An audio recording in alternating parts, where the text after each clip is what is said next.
নিয়ে জেনারেল ওয়াকারের কথা হয়েছে প্রথম দিন 3রা সেপ্টেম্বর তার অফিসে সে আমাকে হাত জোর করে বলেছে, স্যার আপনি জেনারেল থেকে কোর্টে নিয়ে মাফ করে দিন। কেন? স্যার সেনাবাহিনীর বদনাম হবে এতগুলো জেনারেল যদি লাস্ট সেপ্টেম্বর না, আমার মুক্তির পরে 3rd সেপ্টেম্বর, আমি তখন হাসপাতালে চিকিৎসাধীন ছিলাম। সে আমাকে আমার যেদিন প্রথম প্রেস ব্রিফিং করি আমি, তার আগের রাতে আমাকে ফোন করে বলছে, স্যার কালকে আপনি আমার এখানে আসেন খাবার খান আমার সাথে দুপুরে। আমি বললাম কালকে প্রেস ব্রিফিং আছে, বলে স্যার এটা একটু ডেট চেঞ্জ করেন। আমি বললাম না, সবাইকে জানিয়ে দেওয়া হয়েছে, আমি চেঞ্জ করতে পারবো না। আমি হাসপাতালে বসে ভার্চুয়াল প্রেস ব্রিফিং করেছি, করে ওখানে গিয়েছি আমি এবং তার সাথে লাঞ্চ করেছি। আমাকে সেদিন বলেছে এবং হাত জোর করে। তো আমি বললাম যে তারা যে আমাকে এভাবে অন্যায়ভাবে আটক করেছে, কি সরাসরি না ফোনে? সামনাসামনি, তার টেবিলের ওইদিকে সে বসে এদিকে আমি বসা।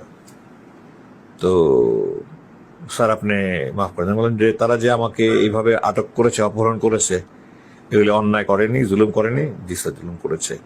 তো আল্লাহ তো বলেছে আমি জুলুম হারাম করেছি। তো তারা আল্লাহর আদেশ তো মানেনি, তারা প্রধানমন্ত্রীর আদেশ মানে, তারা আল্লাহকে প্রভু মানে না, তারা প্রধানমন্ত্রীকে প্রভু মানে। তখন বললো স্যার কি করবে, চাকরি তো করতে হবে স্যার। আমি বললাম সেনাবাহিনী চাকরি করা কি কারোর জন্য বাধ্যতামূলক? বাইরে রেজেক্ট নাই। ওয়ার্ডগুলো কি এমনই ছিল? একেবারে হুবহু এক। আচ্ছা, দুই একটা মানে স্পিরিটটা তো 100% এক, ওয়ার্ড 90-95% সেম। আচ্ছা, আমি বললাম যে কেন সেনাবাহিনী চাকরি করা কি বাধ্যতামূলক? আল্লাহ কোন সময় বলেনি যে রেজেক্ট দাতা আমি। জি স্যার বলেছে স্যার।